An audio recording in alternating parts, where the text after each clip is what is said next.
ભાવનગર ભાજપ કાર્યાલય ખાતે પૂર્વ મેયર ભરત બારડને હાથ પકડીને બહાર કાઢવામાં આવ્યા હોવાની ચર્ચાએ રાજકીય ગરમાવો લાવી દીધો છે।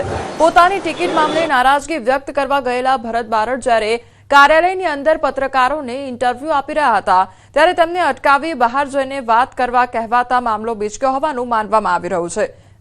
જો કે ભરત બારડે પોતે આવી કોઈ પણ ઘટનાનો ઇનકાર કરતા જણાવ્યું હતું કે તેઓ પાર્ટીના સનિષ્ઠ કાર્યકર છે અને આવું કંઈ જ બન્યું નથી, છતાં તેમના ચહેરા પર સ્પષ્ટ નારાજગી જોવા મળી રહી હતી।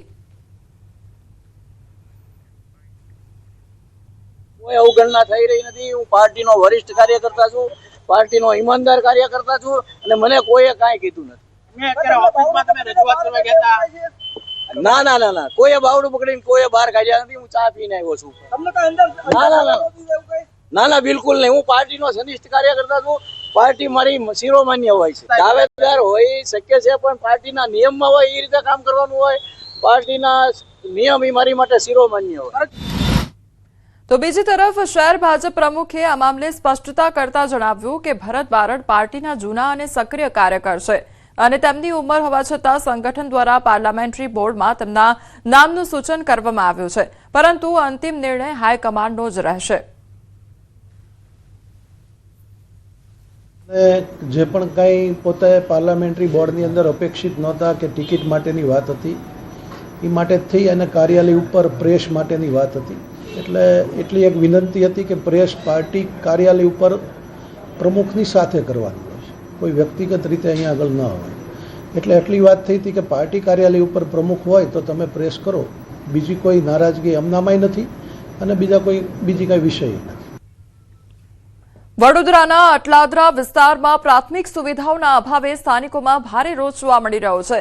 સ્થાનિકોએ દૂષિત પાણીની સમસ્યા બતાવી પોતાનો વિરોધ નોંધાવ્યો છે, તો સ્થાનિકોનું કહેવું છે કે ભાજપ હોય કે કોંગ્રેસ કોઈ પણ પક્ષે હવે અહીં વોટ માંગવા આવવું નહીં, કારણ કે ભાજપના નેતાઓ ચૂંટણી જીત્યા પછી ક્યારેય દેખાયા નથી અને જનતાને છેતરી રહ્યા છે। નેતાઓ પરથી ભરોસો ગુમાવી ચૂકેલા લોકોની નારાજગી વચ્ચે કોંગ્રેસ ઉમેદવારે આશ્વાસન આપ્યું હતું કે તેઓ માત્ર નામ નહીં પણ કામ જોઈને મત આપે અને ખાતરી આપી હતી કે જો તેઓ ચૂંટાશે તો લોકોની આ પાયાની સમસ્યાઓનું સમાધાન લાવશે।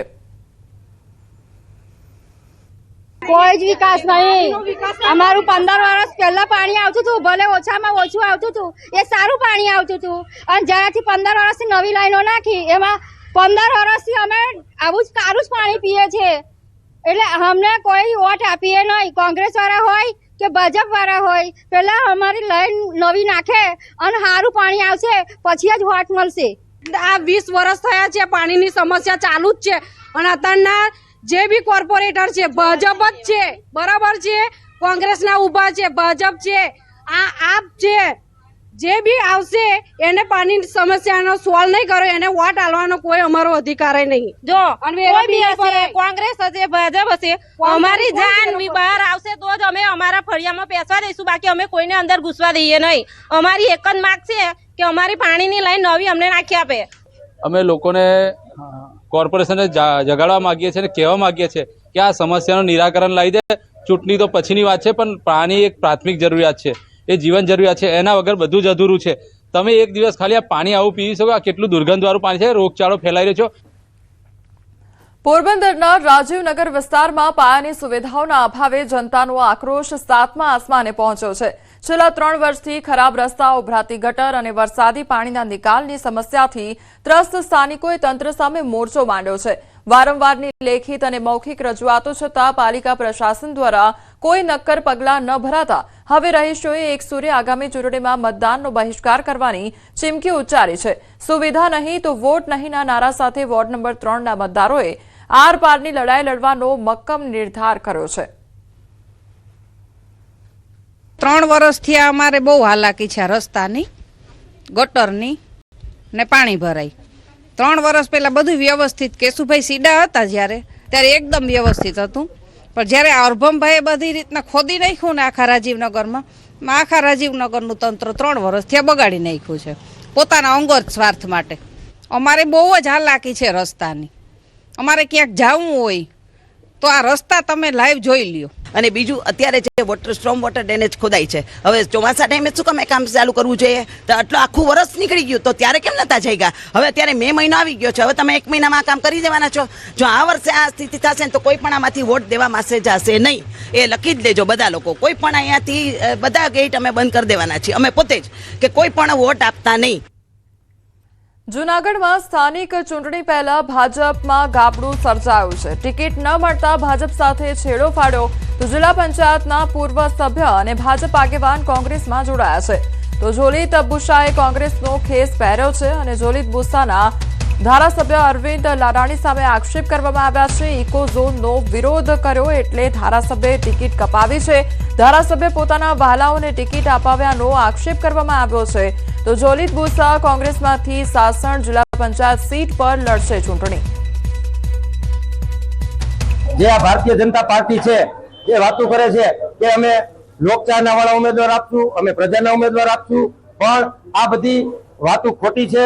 કારણ કે જ્યારે ઇકોઝોનનો પ્રશ્ન હતો ત્યારે આખા મેંદરડા તાલુકામાં માત્ર ભાજપમાંથી મેં જ ઇકોઝોનનો ખેડૂતો સાથે અવાજ ઉઠાવ્યો હતો, પણ તે ક્યાંક ને ક્યાંક ધારાસભ્ય શ્રી અરવિંદભાઈ લાડાણીને ન ગમ્યું અને એના વાલાઓને ટિકિટ આપવાની રણનીતિને કારણે મારી ટિકિટ કાપી છે.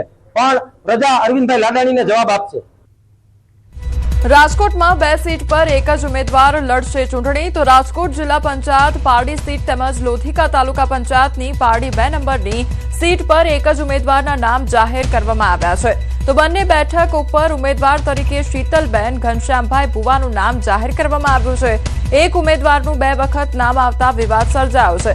ભાજપ નામ મૂકવામાં થાપ ખાઈ ગઈ કે શું તે પણ સવાલ ઉદ્ભવી રહ્યો છે. સંવાદદાતા અંકિત અમારી સાથે જોડાઈ ગયા છે. અંકિત, રાજકોટમાં 2 બેઠક પર એક જ ઉમેદવારનું નામ સામે આવ્યું છે, શું અપડેટ મળી રહ્યું છે? શું ગરમાગરમી જોવા મળી રહી છે? ચોક્કસથી કોમલ, વાત કરવામાં આવે તો રાજકોટ જિલ્લા પંચાયતની કુલ 36 બેઠક છે ને તે પૈકી 33 બેઠક ઉપર ઉમેદવારના નામ છે તે ભારતીય જનતા પાર્ટી દ્વારા છે તે જાહેર કરવામાં આવ્યા છે. ત્યારે જે 24મી બેઠક છે કે જેનું નામ પારડી બેઠક છે ત્યાંથી શીતલબેન ઘનશ્યામભાઈ ભુવાનું નામ છે તે જાહેર કરવામાં આવ્યું છે. તો બીજી તરફ જે લોધિકા તાલુકા પંચાયતની જે 16 સીટ છે તેમાં પારડી જે 2 નંબરની બેઠક છે તેમાંથી પણ શીતલબેન ઘનશ્યામભાઈ ભુવાનું નામ જાહેર કરવામાં આવ્યું છે. એટલે કે આમ 2 સીટ ઉપર એક જ ઉમેદવાર શું ચૂંટણી લડશે તે પ્રકારની હાલતીય ચર્ચા છે તે રાજકોટના ગ્રામ્ય વિસ્તારની અંદર શરૂ થઈ છે. બંને બેઠક ઉપર ઉમેદવાર તરીકે શીતલબેન ઘનશ્યામભાઈ ભુવાનું નામ જાહેર કરવામાં આવ્યું છે અને તેના કારણે વિવાદ પણ હાલ અત્યારે રાજકોટ જિલ્લા પંચાયત ની અંદર અને સાથોસાથ વાત કરવામાં તો લોધિકા તાલુકા પંચાયતની જે બેઠકો છે તેમાં અત્યારે હાલ વિવાદ જોવા મળી રહ્યો છે. ત્યારે સંભવતઃ આગામી સમયમાં ભારતીય જનતા પાર્ટી દ્વારા 2 બેઠક પરથી 1 બેઠક ઉપર શીતલબેન ઘનશ્યામભાઈ ભુવાનું નામ છે તે. જી અંકિત, સમગ્ર માહિતી બદલ આપનો આભાર. દાહોદમાં સ્થાનિક સ્વરાજ્યની ચૂંટણી પૂર્વે રાજકીય ગરમાવો તેજ બન્યો છે. ભાજપ દ્વારા ઉમેદવારોની યાદી જાહેર કરાયા બાદ ટિકિટ કપાતા નારાજ થયેલા વોર્ડ નંબર 1ના કાઉન્સિલર લખન રાજગોર સહિત અન્ય 5 નગરસેવકોએ કેસરીઓ ત્યજી કોંગ્રેસનો હાથ પકડ્યો છે. અગ્રણીઓએ જિલ્લા કોંગ્રેસ કાર્યાલય ખાતે પહોંચી જિલ્લા પ્રમુખ અને પૂર્વ ધારાસભ્યની ઉપસ્થિતિમાં કોંગ્રેસનો ખેસ ધારણ કર્યો હતો. આ પક્ષ પલટાથી સ્થાનિક રાજકારણમાં મોટા ઉલટફેરની શક્યતાઓ પણ જોવા મળી રહી છે.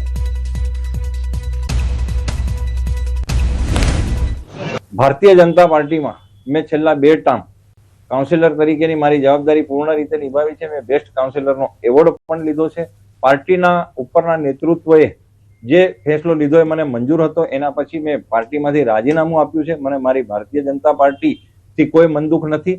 એનામાંથી મેં સ્વતંત્ર થયા પછીનો મારો નિર્ણય છે. મારા સમર્થકો, મારા વોટર્સો બધા આવતા કે મારે ચૂંટણી તો કોઈ પણ હિસાબે લડવી છે, તો આજે કોંગ્રેસમાં પ્રવેશ કરી અને એ જ જનતાની સેવા કરતો રહીશ. તો દ્વારકાના કોંગ્રેસના ગઢમાં મોટું ગાબડું પડ્યું છે. કોંગ્રેસના 15 જેટલા કાર્યકરો ભાજપમાં જોડાઈ ગયા છે. કલ્યાણપુર તાલુકા પંચાયતના 2 પૂર્વ સદસ્ય ભાજપમાં જોડાયા છે. રાજા પોસ્તરિયા અને વિજયસિંહ જાડેજા ભાજપમાં જોડાઈ ગયા છે. તો ધારાસભ્ય પબુભા માણેકે તમામ કાર્યકરોને આવકાર્યા છે. ભાજપનો ખેસ પહેરાવી કાર્યકરોનું સ્વાગત કરાવ્યું છે.